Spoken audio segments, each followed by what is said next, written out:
తెలంగాణ రాష్ట్రంలోని గ్రామ పాలనా అధికారుల సుదీర్ఘ నిరీక్షణకు తెరదించుతూ ప్రభుత్వం కీలక ఉత్తర్వులు జారీ చేసింది.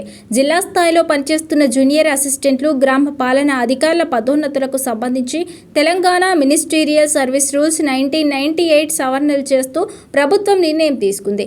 దీని ప్రకారం సీనియర్ అసిస్టెంట్ పోస్టుల భర్తీలో జూనియర్ అసిస్టెంట్లు, టైపిస్టులు, గ్రామ పాలనా అధికారుల మధ్య 60 నిష్పత్తి 40ని ఖరారు చేశారు. ఈ నిబంధనల ప్రకారం జిల్లా స్థాయిలో అందుబాటులో ఉన్న పదోన్నతులలో 60% కోటాను రెవెన్యూ విభాగంలోని జూనియర్ అసిస్టెంట్లకు, మిగిలిన 40% కోటాను గ్రామ పాలనా అధికారులకు కేటాయించనున్నారు. ఈ చారిత్రాత్మక మార్పులు 2026 ఫిబ్రవరి 12వ తేదీ నుంచి అమల్లోకి వచ్చేలా ప్రభుత్వం ఉత్తర్వుల్లో స్పష్టం చేసింది.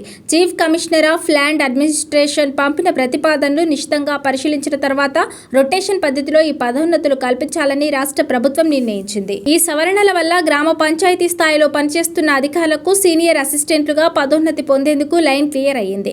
ప్రభుత్వ నిర్ణయంతో అటు రెవెన్యూ సిబ్బంది, ఇటు గ్రామ పాలనా అధికారుల మధ్య పదోన్నతుల విషయంలో ఉన్న సందిగ్ధత తొలగిపోయి ఉద్యోగుల్లో కొత్త ఉత్సాహం నెలకొంది.